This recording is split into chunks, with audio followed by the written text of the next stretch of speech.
Cet attaquant a floppé au Milan AC et à la Gantoise. Ce milieu qui était une grande promesse du foot norvégien est parti à l'AZ Alkmaar mais n'a pas percé. Cet autre milieu norvégien a tenté le grand saut en Ligue 1 du côté du RC Lens mais n'a pas tenu.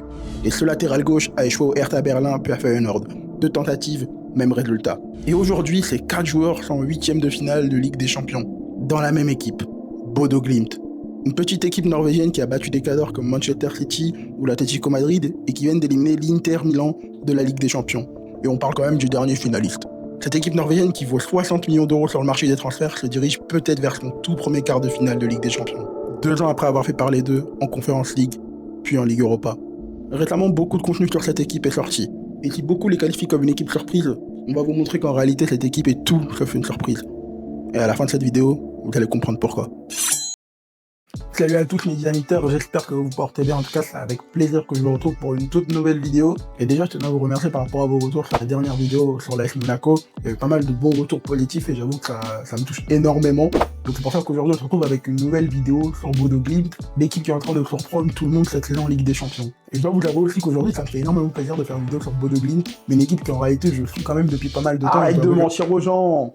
Je suis Bodo Glimt depuis plusieurs mois, et puis quoi encore, hein, fais pas genre, dis juste comme tout le monde que t'as voulu faire une vidéo fureux à partir du moment où tu as vu battre l'Inter, et ensuite battre le Sporting hier soir. Ouais, petit con là. D'accord, j'avoue que c'est vrai que c'est plus facile de parler de Bodo Glimt aujourd'hui, plutôt qu'il y a quelques mois, parce que oui, il y a beaucoup de choses qui sont passées depuis quelques temps avec cette équipe, notamment en Ligue des Champions. Mais ce qu'on va faire ici, c'est pas la vidéo générique que tout le monde fait depuis à peu près une semaine sur Bodo Glimt. Et vous allez comprendre au fur et à mesure de la vidéo que Bodo Glimt, c'est pas une histoire qui commence en Ligue des Champions. Et ça a commencé déjà depuis bien avant, mais surtout sur le terrain. Et justement, on va parler aujourd'hui surtout de la tactique de Bodo Glimt, comment ils ont réussi à mettre leur jeu en place. Et pour ça, justement, je suis pas tout seul, je vais être accompagné de Ibra, un autre membre de l'équipe Dynamic Sport. Il vous montrera quelques fréquences notamment qui font que Bodo a su faire la différence dans des matchs importants en Ligue des Champions cette saison, et qui vont surtout vous aider à changer votre perception que vous avez actuellement du club de Bodo Glimt. Et si jamais vous trouvez que c'est toujours un coup de chance à la fin de la vidéo, bah dites-le dans l'espace commentaire. Bon, déjà, l'histoire du club, on va la faire très rapidement parce que c'est pas ça qui nous intéresse dans cette vidéo. Bodo Glimt, c'est un club de la ville de Bodo qui se situe au nord de la Norvège et qui a un siècle d'existence. Cette équipe, elle a longtemps évolué sans remporter leur championnat local, mais sur les 10 dernières années, le rapport, il a bien changé. Et tout cela concorde avec l'arrivée d'un seul homme, le 1er janvier 2018, Kjetil Knutsen, l'entraîneur du Bodo Glimt. Alors, il était d'abord adjoint en 2017, mais c'est en 2018 qu'il a officiellement pris la tête de l'équipe première. Et les résultats ont été très rapides pour lui. Une saison après son arrivée, Bodo Glimt termine à la 2e place du championnat, et l'année suivante, c'est le Graal. Bodo Glimt remporte sa toute première Ligue 1 norvégienne. Et après ça va clairement être le début d'une dictature. En 2021, ils font le back-to-back. En 2022, ils terminent second. Petit écart un peu pour le Bodo Glimt, mais après ils sont bien rattrapés, parce qu'en 2023 et 2024, ils vont reprendre le titre. Un autre back-to-back. Et malheureusement pour cette saison qui s'est arrêtée en 2025, ils n'ont fini qu'à la 2e place, derrière le club de Viking. Et non, je dis pas Viking parce qu'ils sont norvégiens, c'est vraiment le nom du club. Tout de même, il faut quand même souligner ici les travaux de Knutsen, parce qu'avant son arrivée, Bodo Glimt n'avait fini que 4 fois dans le top 2, et en plus c'était il y a assez longtemps. Et depuis 2019, c'est un club qui est toujours dans le top 2 de Norvège. Alors en termes de résultats, ok c'est super, mais maintenant, ce qui va nous intéresser, c'est comment ils sont parvenus à les faire ces résultats-là.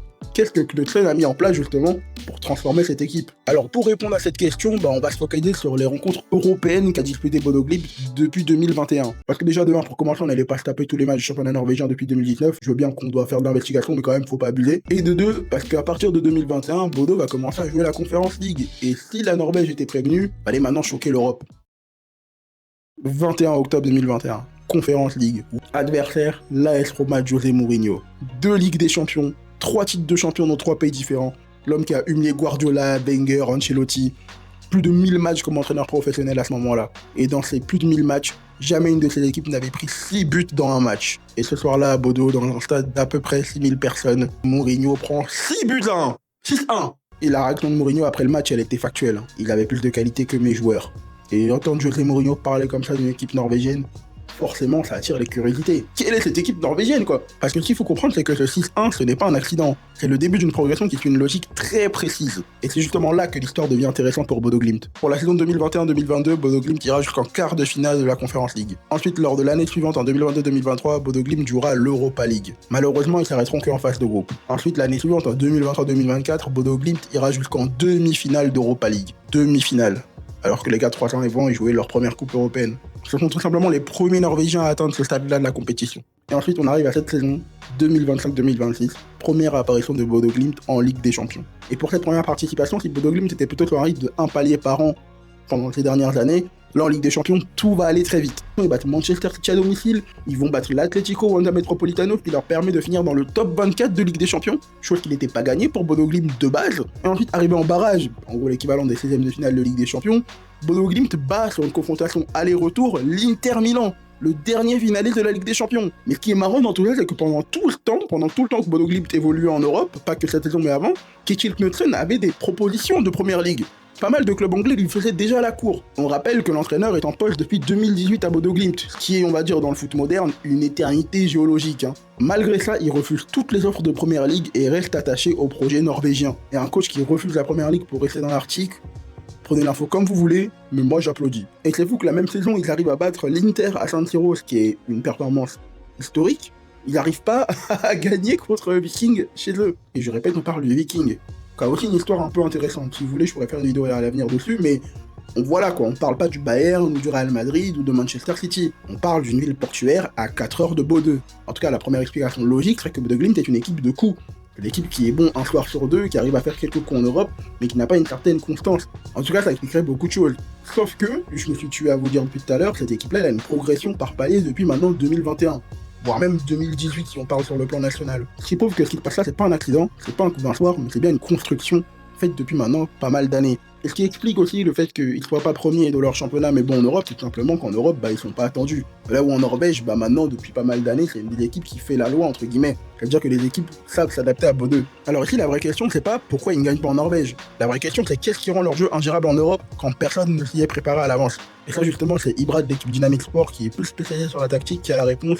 Je vous laisse avec lui. Salut à tous, j'espère que vous allez bien, je me présente Ibra et aujourd'hui je vais donc vous présenter certaines approches qui ont permis à Bodo Glimt d'être l'équipe surprise de cette saison en LDC. Je vais vous montrer tout d'abord une approche donc avec ballon et une approche sans ballon. Avant de vous présenter les séquences, je dois d'abord vous parler d'un mot très important, c'est le relationnisme, qui est tout le contraire du jeu de position puisque le relationnisme est basé sur la relation entre joueurs, la connexion entre joueurs, donc imaginons il y a 7 joueurs dans une zone, ça va pas être gênant dans ce schéma de jeu, dans cette philosophie. Ce qui est le contraire du jeu de position, comme l'on sait, qui avait été utilisé par les grandes équipes comme le Manchester City de Pep Guardiola, le Barça de Guardiola, des équipes comme ça, qui dédiaient à chaque joueur une zone occupée. Le relationnisme, c'est vraiment le contraire, dans le sens où, comme je l'ai dit auparavant, les coachs qui réalisent du relationnisme, comme Diniz par exemple, qui était sélectionneur du Brésil pendant un certain temps, ne va pas dédier des zones à des joueurs, il va juste créer des relations, comme je l'ai dit, avec des joueurs, et ensuite exploiter les espaces qui sont créés par les déplacements faits par ces joueurs eux-mêmes. Par contre, ça nécessite une chose, c'est qu'il faut que ces joueurs-là soient très très très bons déjà tactiquement, connaissent déjà depuis des années, qui connaissent ce système de jeu. Et c'est très exigeant. Comme on le sait, Bodo Glimt a des joueurs depuis des années qui sont présents au club, et même l'entraîneur est là depuis peut-être plus de 9 ans.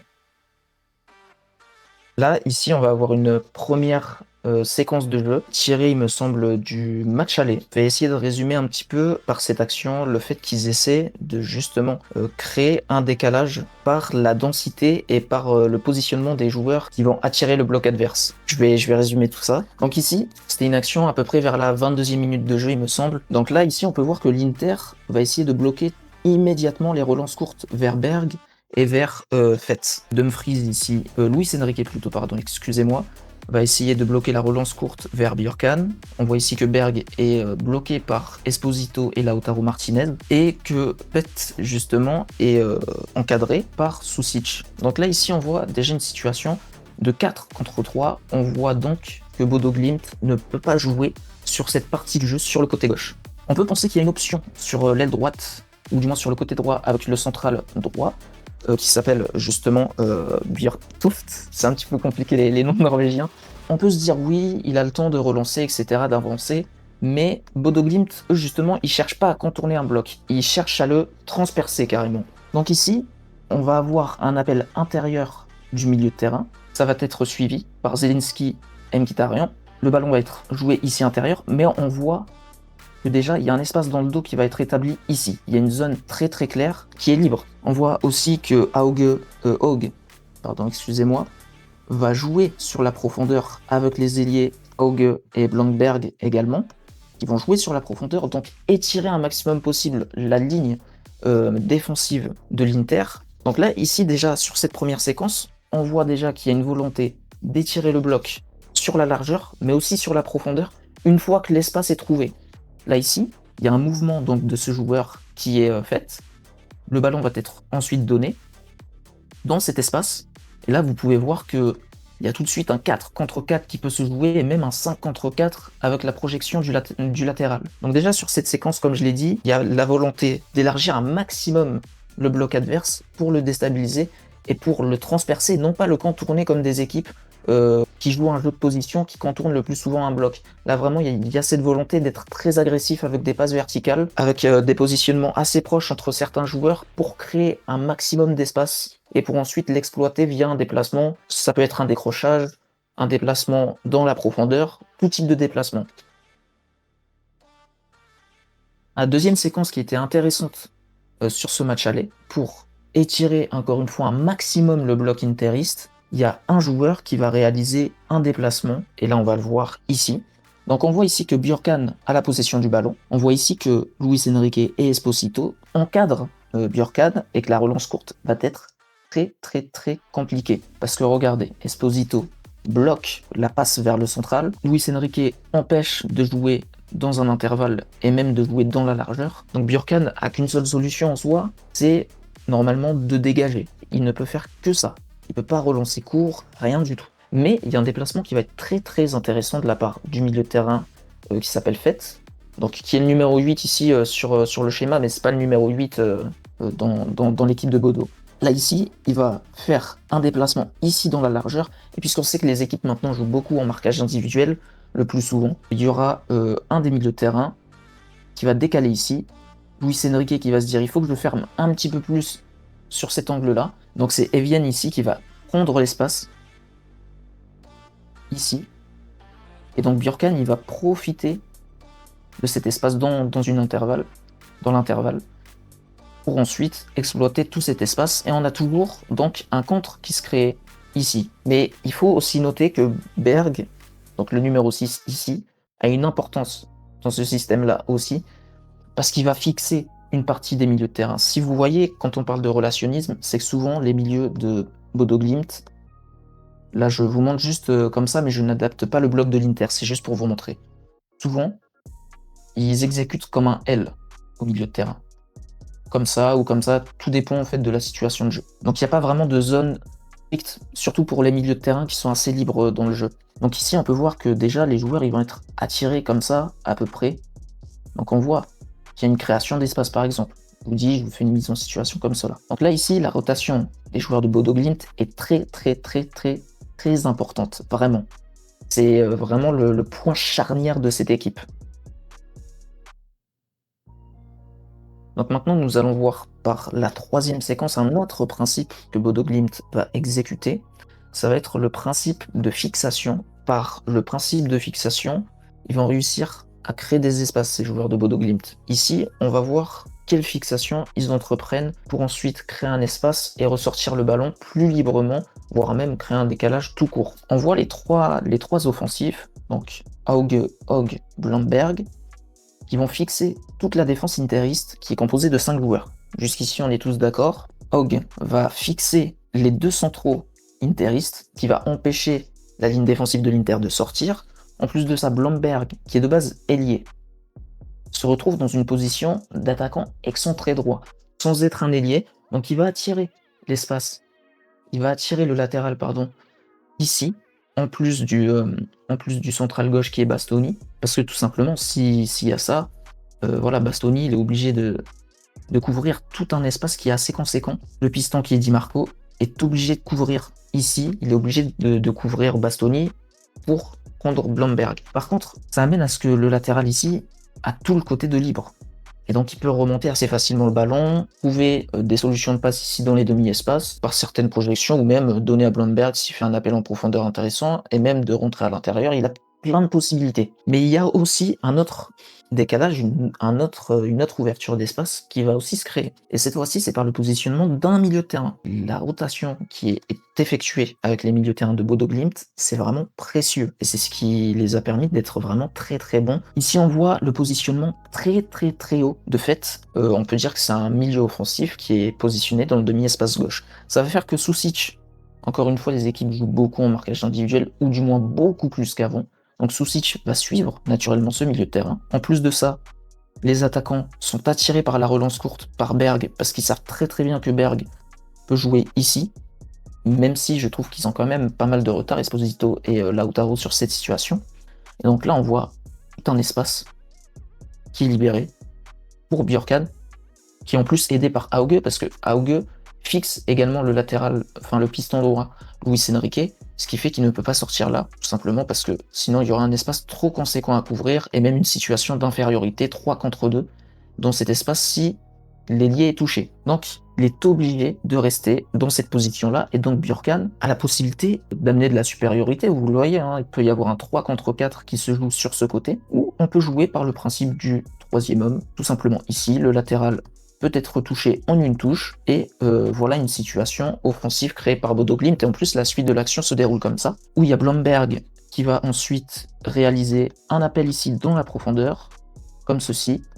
Malheureusement ça se conclut par un centre, certes intéressant mais contré, et ça se termine par un corner. Mais on voit ici vraiment une situation très très intéressante par la fixation, que ce soit des trois offensifs que j'ai dit qui vont fixer toute la défense, c'est-à-dire que ce soit la hauteur du bloc ou la largeur. Le milieu de terrain, relayeur gauche faite, qui par son positionnement très très haut va libérer un espace pour Björkan. Donc là, vraiment, on le voit, hein, ce principe de fixation pour l'Inter a vraiment été difficile à gérer. Parce qu'il n'y avait pas, non pas un décalage qui s'est créé, il y en avait deux. Et deux décalages quand même sur un match de LDC. Donc à partir du moment où il y a deux décalages qui se créent sur une séquence, il peut y avoir une situation très très dangereuse pour une équipe. Mais malheureusement, pour les joueurs de Bodo, ils n'ont pas réussi à conclure par un tiers, par exemple, cette action.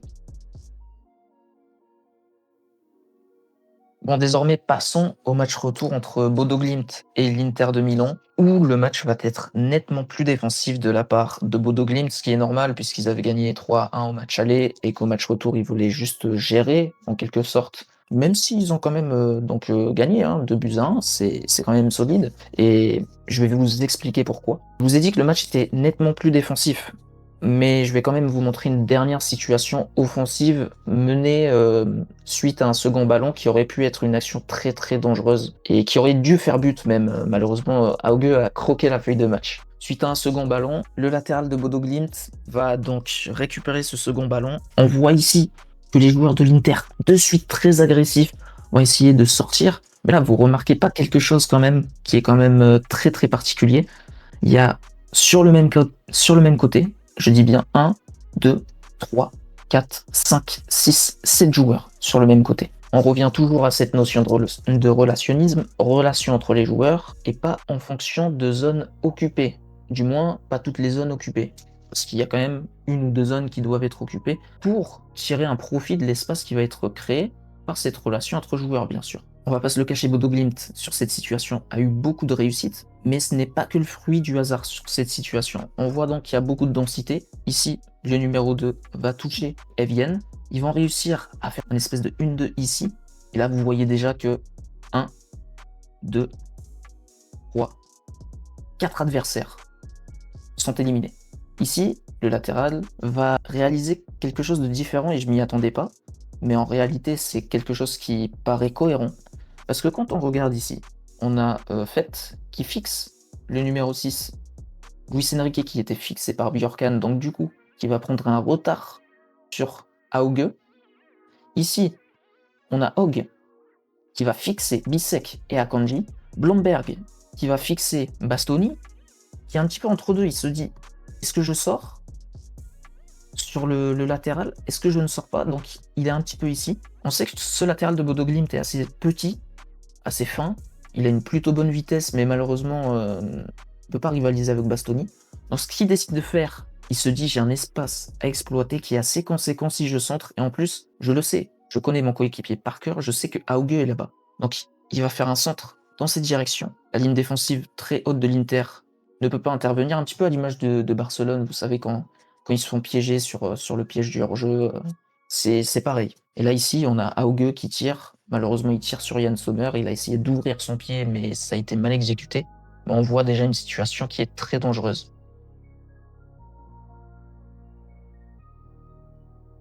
Et maintenant, on va passer aux situations défensives. Désormais, sur les séquences défensives, Bodo Glimt va exécuter un 4-4-2. On peut penser que ça va être un 4-4-2 assez classique, mais en fait pas du tout. Ça va être un 4-4-2 très très fluide, un petit peu liquide on va dire, dans le sens où ce 4-4-2 peut même se transformer en 4-4-2 asymétrique. Là on va avoir une situation très très claire lorsque Bisek va avoir le ballon. Ça part tout d'abord d'Akanji qui a le ballon. Ici on voit la volonté des offensifs de Bodo Glimt de tout de suite bloquer l'axe, que Zelinski ne soit pas touché, parce qu'on sait que c'est un joueur très très bon dans la construction. Lorsqu'il est touché, il va avoir beaucoup de facilité à renverser le jeu, ça va être un calvaire pour les adversaires, et surtout que s'il est touché, les 4 offensifs, dont 2 milieux qui se convertissent en offensifs, qui sont dans le demi-espace, vont être beaucoup plus facilement touchés, et pareil pour les pistons. Et c'est pour ça que les attaquants de Bodo Glimt essaient de tout de suite resserrer à l'intérieur le plus vite possible. Ils essaient d'être aussi très agressifs, parce que le bloc de Bodo Glimt, alors c'est pas un bloc bas, c'est un bloc médian haut, mais qui va être agressif naturellement, sans pour autant se jeter. Donc revenons à la séquence. Ici, Akanji a le ballon.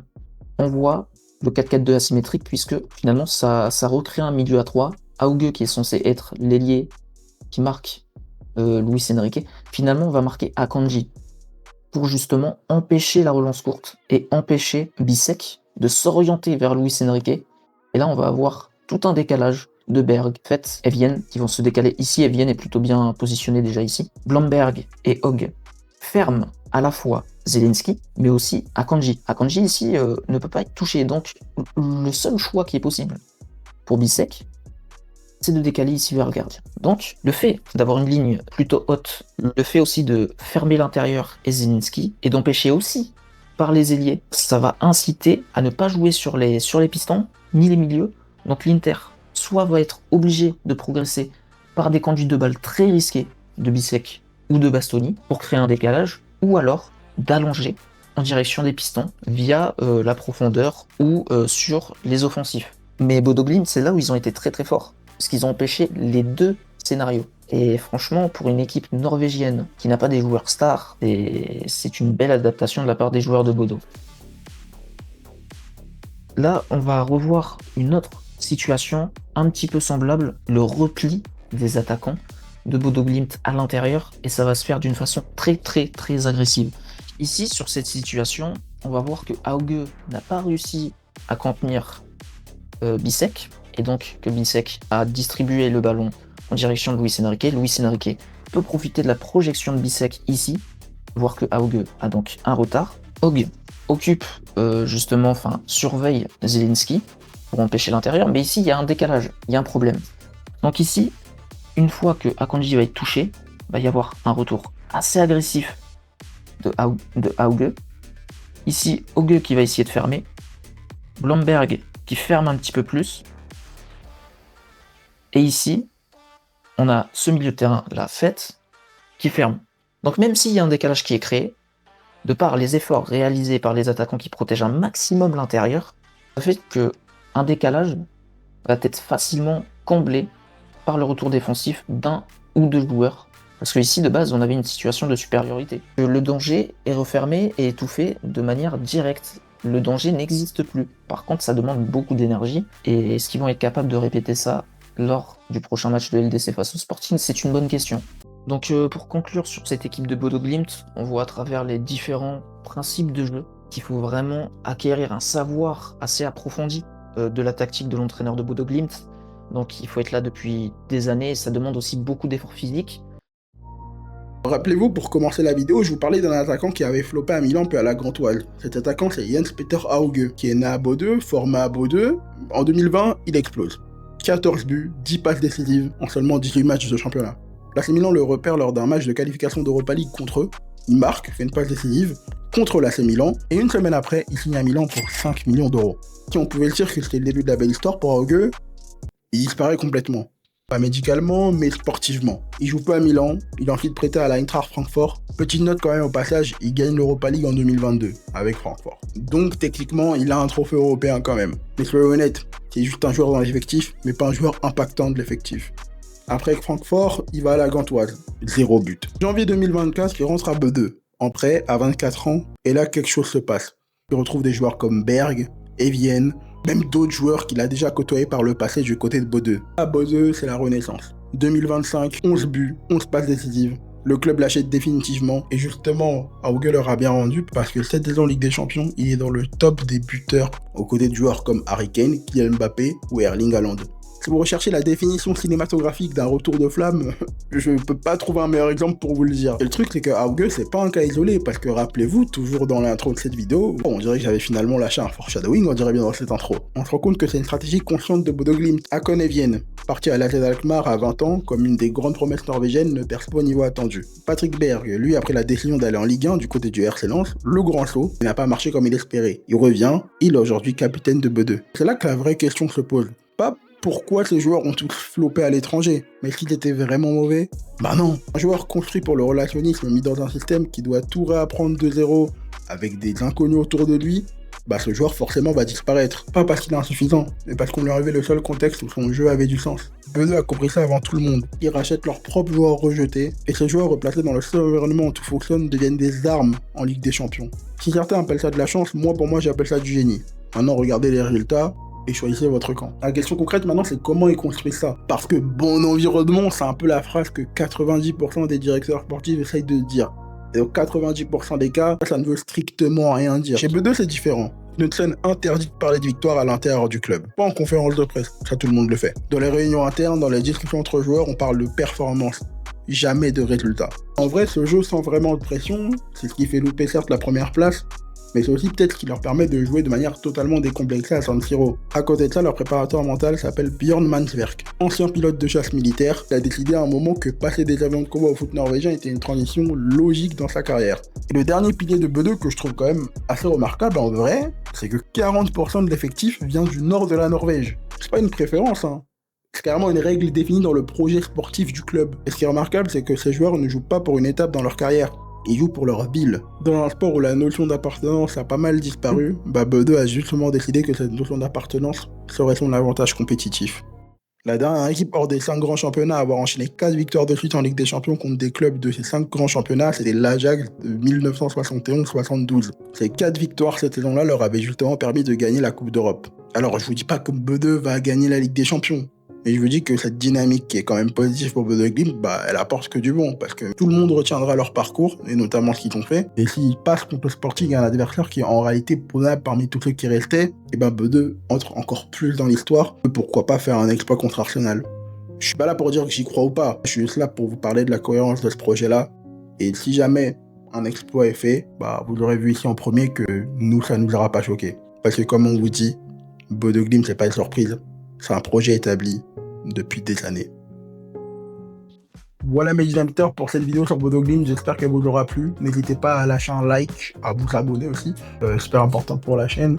On se retrouve pour une prochaine vidéo, mais en tout cas merci pour la force et à la prochaine.